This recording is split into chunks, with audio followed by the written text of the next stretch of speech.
Hello everyone, welcome to developing success.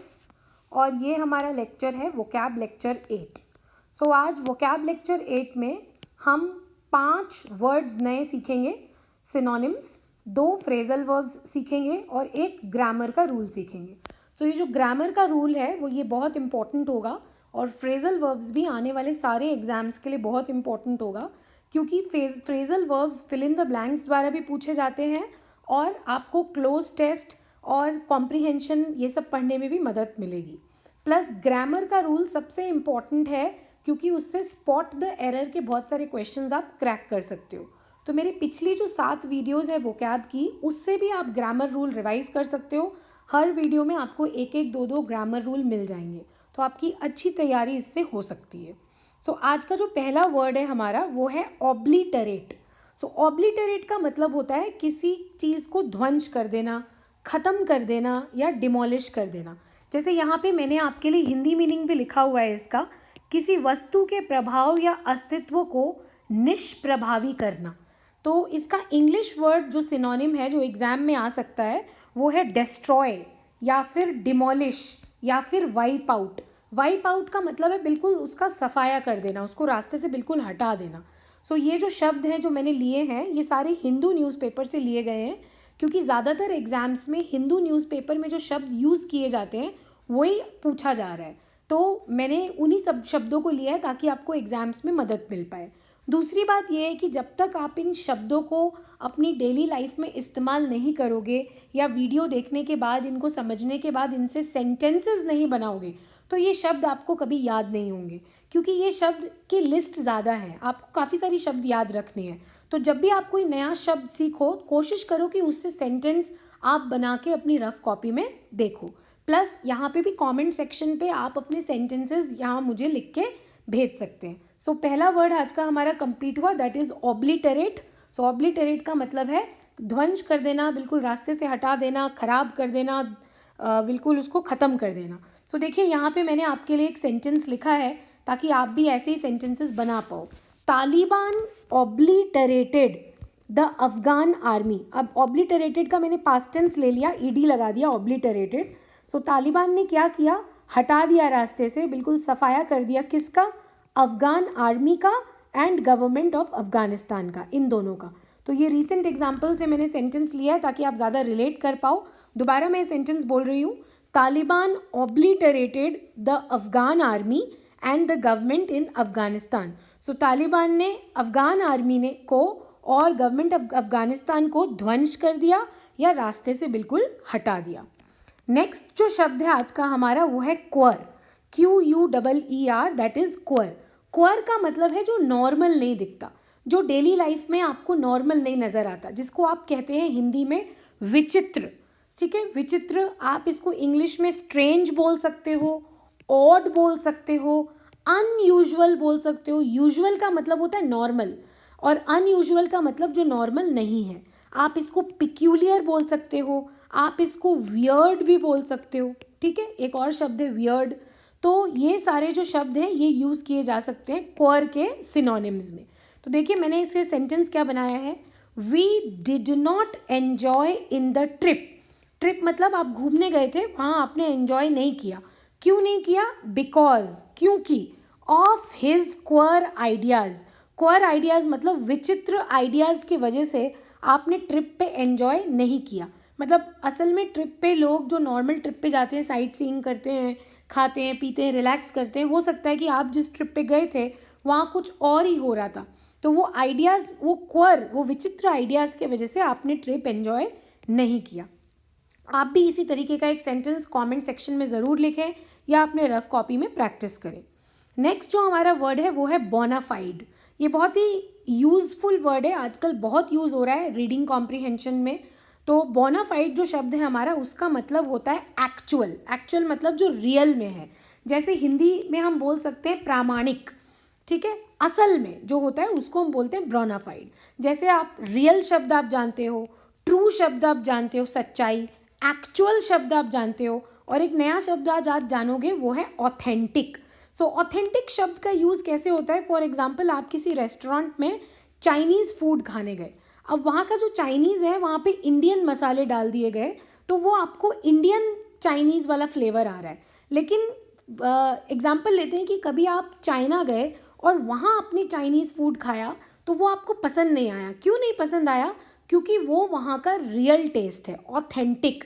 Authentic मतलब बिल्कुल real. तो वैसी चाइनीज़ हमारे यहाँ नहीं बनती है, इसलिए आपको वहाँ पे पसंद नहीं आया। तो ऑथेंटिक मतलब बिल्कुल रियल, जैसा वो है असल में बिल्कुल वैसा, ऑथेंटिक। सो बोनाफाइड शब्द हम कैसे यूज़ कर रहे हैं, देखिए इसके example. She did not like, उसको पसंद नहीं आया क्या? The bona fide test of Indian food. उसको क्या नहीं पसंद आया? Bonafide test. बोनाफाइड का मतलब है रियल, मतलब रियल टेस्ट उसको पसंद नहीं आया इंडियन फूड का, क्योंकि she was German, because she was German. वो जो औरत थी वो एक जर्मन थी, इसीलिए उनको असली इंडिया का टेस्ट वाला फूड पसंद नहीं आया। आप भी सेंटेंस ज़रूर बनाइएगा। नेक्स्ट जो हमारा वर्ड है वो ठीक इसका उल्टा, मतलब ऑपोजिट मीनिंग वाला वर्ड है, एंटोनिम है। बोनाफाइड का ही बस एंटोनिम वर्ड है इम्पोस्टर। इम्पोस्टर का मतलब है ढोंगी, ठीक है, जो दिखावा करता हो, जो असल में सच ना हो, उसे हम कहते हैं ढोंगी। सो जो इंसान इस तरह एक्ट करता हो जो वो असल में नहीं है, उसको हम बोलते हैं प्रिटेंडर, ठीक है। आप इसको धोखेबाज भी बोल सकते हो। जैसे धोखेबाज का जो हिंदी मीनिंग है वो है हॉक्सर। अगर आपको धोखा बोलना है तो आप हॉक्स बोलो, और अगर आपको धोखेबाज बोलना है तो आप हॉक्सर बोलो, ठीक है। सो इम्पोस्टर का भी वही मतलब है, धोखेबाज, ढोंगी, या फिर आजकल जो नया शब्द यूज़ हो रहा है बहुत, फेक, ठीक है। फेक का मतलब है जो असल नहीं है। तो इम्पोस्टर हमारा रियल शब्द है। तो जो सेंटेंस मैंने बनाया आपके लिए, आप देखो, my father was cheated. So मेरे फादर को चीट किया गया था, किसके द्वारा? By an impostor online seller. So एक ऑनलाइन सेलर है, सेलर मतलब जो चीज़ें बेचता है। सो एक ऑनलाइन बेचने वाला ने मेरे फादर को चीट किया। सो उसको हमने क्या नाम दिया? इम्पोस्टर ऑनलाइन सेलर, मतलब धोखेबाज या फेक या फिर ढोंगी, इम्पोस्टर ऑनलाइन सेलर। आज का जो लास्ट वर्ड है हमारा वो है डिबैकल। डिबैकल का मतलब है पराजय। आप इसको हिंदी में एक और वर्ड बोल सकते हो, हार। जब कोई हार हो जाती है किसी की या पराजय हो जाता है तो उसके लिए हम शब्द यूज़ करते हैं डिबैकल। आप डेली लाइफ में इसके लिए यूज़ करते हो फेलियर। और एक नया शब्द आज आप सीख रहे हो, दैट इज़ डिसइंटीग्रेशन। डिसइंटीग्रेशन मतलब, डिसइंटीग्रेशन बहुत सेंटेंसेस में यूज़ होते हैं, अलग अलग तरीके से यूज़ होते हैं। कोई चीज़ अगर टूट जाती है ना, किसी की पार्टनरशिप टूट गई, किसी का रिलेशनशिप टूट गया, तो भी हम डिसइंटीग्रेशन बोलते हैं। इंटीग्रेशन का मतलब है साथ में होना, और डिसइंटीग्रेशन का मतलब है टूट जाना। तो कोई चीज़ अगर टूट गई तो हम उसको पराजय की तरह भी देख सकते हैं। मेस, मेस का मतलब है बिल्कुल भाग दौड़ मची हुई है और बिल्कुल ख़राब सिचुएशन है, एक फेलियर वाली सिचुएशन है। तो इन सब के लिए हम वर्ड यूज़ करेंगे डिबैकल, DEBACLE, डिबैकल। सो इसके लिए मैंने एक सेंटेंस आपके लिए बनाया है, देखो आप। The debacle of BJP in Bengal election. तो ये भी मैंने रिसेंट एग्जाम्पल से लिया है। डिबैकल मतलब हार। BJP की जो हार थी बंगाल इलेक्शन में was quickly forgotten by people. So लोगों द्वारा वो जल्दी भुला दी गई, है ना, हम लोग उस हार को जल्दी भूल गए। So the debacle of BJP in Bengal election was quickly forgotten by people. तो आप भी डिबैकल से एक सेंटेंस बना के ज़रूर कमेंट सेक्शन में लिखिएगा। तो चलते हैं हमारे दूसरे सेक्शन में, और हमारा दूसरा सेक्शन है फ्रेजल वर्ब्स का। जैसे कि मैंने आपको लेक्चर की शुरुआत में भी बताया कि फ्रेजल वर्ब्स बहुत ही इंपॉर्टेंट है रीडिंग कॉम्प्रिहेंशंस को समझने के लिए, क्योंकि काफ़ी यूज़ होता है सेंटेंसेस में। दूसरा, फिलर्स मतलब फिल इन द ब्लैंक्स में काफ़ी पूछा जा रहा है एग्जाम्स में। सो आज का हमारा दोनों जो फ्रेजल वर्ब्स है वो एक वर्ड से रिलेटेड है, जो कि कॉल। सो फ्रेजल वर्ब्स का मतलब हम सभी जानते हैं। फ्रेज मतलब जब एक से अधिक वर्ड बन के कोई एक शब्द बने तो उसको हम फ्रेजल वर्ब बोलते हैं। वर्ब क्यों है? क्योंकि इसमें हमने वर्ब यूज़ किया है फॉर, कॉल, और उसके साथ जब हम फॉर, ऑन, इनटू, टू ये सब प्रेपोजिशन यूज़ करते हैं, तो जब इकट्ठा यूज़ करते हैं दोनों को तो हम उनको बोलते हैं फ्रेजल वर्ब, ठीक है। सो आज का जो हमारा पहला फ्रेजल वर्ब है वो आप देख रहे हो, कॉल फॉर। तो कॉल फॉर का मतलब है मांग करना या डिमांड करना, टू डिमांड। सो जब आप किसी चीज़ की डिमांड करते हो तो कॉल फॉर शब्द यूज़ कर सकते हैं। एग्जाम्पल से आप बेटर समझोगे। The company workers called for extra wages. So company के जो वर्कर्स थे उन्होंने एक्स्ट्रा तनख्वाह के लिए क्या किया, डिमांड किया। तो हमने क्या लिखा, कॉल्ड फॉर। सो जैसे ये कॉल है तो इसका हम मतलब वर्ब फॉर्म यूज़ कर सकते हैं, कॉल्ड या फिर हैव कॉल्ड या फिर हैव बीन कॉलिंग या फिर इज़ कॉलिंग, आर कॉलिंग, लेकिन फॉर इसके साथ आपको लगाना पड़ेगा ज़रूर, ठीक है। सो एग्जाम्पल है the company workers called for extra wages. आप ऐसा भी बोल सकते हो, दूसरा एग्जाम्पल भी आप और दे सकते हो, जैसे कि मेरी बेटी हमेशा एक नए ड्रेस के लिए डिमांड करती है। तो इसके लिए आप इंग्लिश में कैसे बोलोगे, माई daughter always calls for a new dress. मैं लिख देती हूँ आपके लिए। सो माई डॉटर ऑलवेज कॉल्स, मैंने एस क्यों लगाया, क्योंकि यहाँ डॉटर सिंगुलर है, सिंगुलर के साथ हमेशा वर्ब में एस लगता है सिंपल प्रेजेंट में। So my daughter always calls for a new dress. So हमेशा मेरी डॉटर एक न्यू ड्रेस की डिमांड करती है। नेक्स्ट फ्रेजल वर्ब में चलते हैं। नेक्स्ट है हमारा कॉल ऑफ। सो देखिए एक छोटे से वर्ड से पूरे इसकी मीनिंग बदल जाती है। जब फॉर था तो मीनिंग था डिमांड करना, ठीक है, और जब ओ डबल एफ ऑफ आ गया तो मीनिंग है रद्द कर देना या फिर कैंसिल कर देना। कोई चीज़ रद्द हो जाती है ना, मीटिंग रद्द हो गई या कोई बहुत बड़ा फंक्शन रद्द हो गया, कैंसिल हो गया, तो कैंसिल करने को हम बोलते हैं कॉल ऑफ। सो एग्जाम्पल से आप समझेंगे, due to heavy rainfall we had to call off our picnic plan. So picnic का प्लान बना हुआ था लेकिन बहुत ज़्यादा हैवी रेनफॉल मतलब बहुत ज़्यादा बारिश होने की वजह से हमें कॉल ऑफ करना पड़ा। कॉल ऑफ करने का मतलब है हमें कैंसिल करना पड़ा।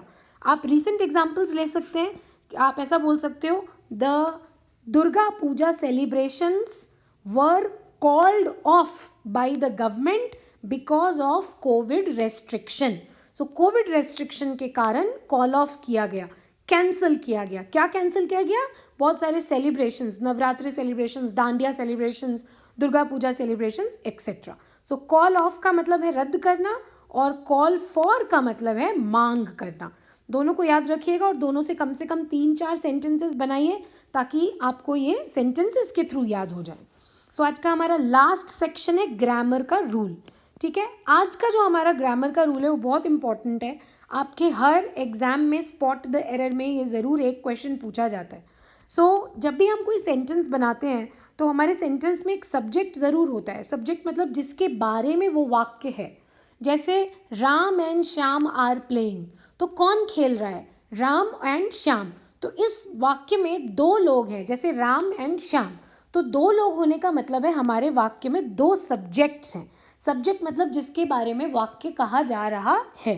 दो सब्जेक्ट्स जब होते हैं, जब दो सब्जेक्ट्स होते हैं और इन शब्दों का इस्तेमाल होता है, जैसे कि नाइदर नॉर, आइदर और, not only, nor, but also और नन।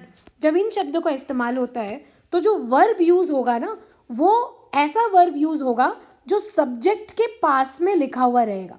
जो सब्जेक्ट के बिल्कुल पास में लिखा हुआ रहेगा उस सब्जेक्ट के हिसाब से वर्ब यूज़ होगा। जैसा कि आप सब जानते हो, सिंगुलर अगर सब्जेक्ट है तो सिंगुलर वर्ब यूज़ होता है, प्लूरल अगर सब्जेक्ट है तो प्लूरल वर्ब यूज़ होता है। जैसे अगर मैंने बोला ही सिंगुलर है तो आप वर्ब यूज़ करोगे इज़, और अगर मैंने बोला दे प्लूरल है तो आप वर्ब यूज़ करोगे आर। तो यहाँ जब आप ये शब्द देखोगे, नाइदर नॉर, आइदर और, नॉट ओनली, नॉर या बट ऑल्सो या नन, जब इन शब्दों को आप देखोगे तो वर्ब कौन सा यूज़ करना है, जो सब्जेक्ट वर्ब के बिल्कुल पास में लिखा हुआ हो, नियरेस्ट हो, उसके हिसाब से आपको वर्ब को यूज़ करना है। एग्जाम्पल से हम इसको समझेंगे। देखिए, neither the teacher nor the student, ना ही टीचर और ना ही स्टूडेंट। तो यहाँ दो सब्जेक्ट है, पहला सब्जेक्ट है टीचर, टीचर के बारे में बात हो रही है, और दूसरा सब्जेक्ट है स्टूडेंट। हैज़ कम, तो आप सभी जानते हैं हैज़ हमारा हेल्पिंग वर्ब है और कम हमारा मेन वर्ब है। तो मैंने बताया आपको, जब ये नाइदर और नॉर यूज़ हो तो जो सब्जेक्ट वर्ब के पास लिखा हो उसके हिसाब से सब्जेक्ट का यूज़ होगा। तो हमारा जो स्टूडेंट है वो है सिंगुलर, और सिंगुलर के साथ हमेशा यूज़ होता है हैज़। तो यहाँ पे देखिए हमने यूज़ किया है हैज़। अब इसी में मैं आपको एक एग्जाम्पल देती हूँ कि अगर स्टूडेंट के जगह पे लिखा हुआ होता स्टूडेंट्स तो हम यहाँ पे लगाते हैव, क्योंकि प्लूरल के साथ यूज़ होता है हैव। ठीक है, समझ में आया? तो कम जो है हमारा मेन वर्ब है, और मेन वर्ब के बाजू में बिल्कुल बगल में जो फर्स्ट सब्जेक्ट लिखा हुआ होगा उसके हिसाब से हम वर्ब लगाएंगे। हम टीचर के हिसाब से नहीं लगाएंगे, हम स्टूडेंट्स के हिसाब से लगाएंगे, क्योंकि सेंटेंस में नाइदर और नॉर दिया है, और हमने सीखा है कि जब नाइदर नॉर दिया हो और दो सब्जेक्ट हों तो जो सब्जेक्ट वर्ब के पास में लिखा हो उस सब्जेक्ट के हिसाब से वर्ब लगता है। अगर ये सब्जेक्ट सिंगुलर है तो वर्ब सिंगुलर लगेगा, और ये सब्जेक्ट अगर प्लूरल है तो वर्ब प्लूरल लगेगा।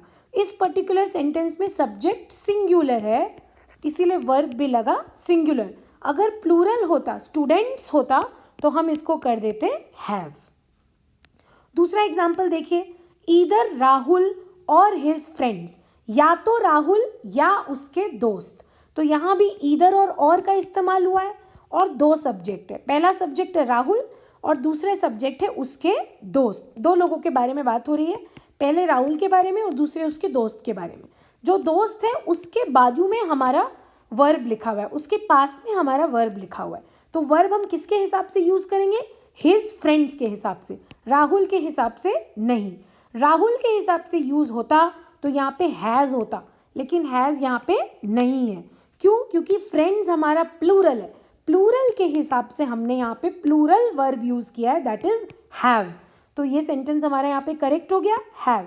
सो आप पूरे सेंटेंस को पढ़ के देखिए, ईदर राहुल और his friends have come to the class, या तो राहुल या उसके दोस्त क्लास में आए हैं। सो इस वर्ब का जो यूज़ है वो सेकंड सब्जेक्ट के हिसाब से है, क्योंकि ये सेकंड सब्जेक्ट के पास में लिखा हुआ है। अब इसी से मैंने एक्सरसाइज में 2 क्वेश्चन आपको दिए हैं, तो आप कमेंट सेक्शन में इनका आंसर मुझे ज़रूर बताइएगा कि गलती कहाँ पे है। ठीक है, और अगर आप इसकी गलती नहीं पकड़ पाते हो तो मैं कमेंट सेक्शन में इसका आंसर लिख दूंगी 1-2 दिन बाद। लेकिन जब आप ये वीडियो को देखें तब आप ज़रूर पता लगाएं कि गलती कहाँ है। सो पहला सेंटेंस है, after the announcement of the test results neither his father nor his sisters was happy with him. मतलब टेस्ट के रिजल्ट के अनाउंसमेंट के बाद ना तो उसके फादर और ना ही उसके बहनें खुश थे उससे। तो यहाँ कहाँ गलती है आप ढूंढ के निकालिएगा। नेक्स्ट सेंटेंस है, when my mother came home not only the neighbours but also the relatives was waiting at the door. Sentence का मतलब है, when my mother came home, मतलब जब मेरी माताजी घर पहुंची, ना सिर्फ पड़ोसी लेकिन हमारे रिश्तेदार भी was waiting at the door, मतलब उनका इंतज़ार कर रहे थे कहाँ पे? दरवाजे के पास। तो इन दोनों सेंटेंसेस में कुछ गलतियाँ हैं, वो गलतियाँ आप ज़रूर मुझे कमेंट सेक्शन में बताइए। ठीक है, तो मिलते हैं हमारे नेक्स्ट लेक्चर में। नेक्स्ट लेक्चर में भी मैं आपके लिए कुछ नया लेके आऊँगी, और स्टे ट्यून्ड और वीडियोस देखते रहिए, तैयारी करते रहिए। Thank you so much and take care.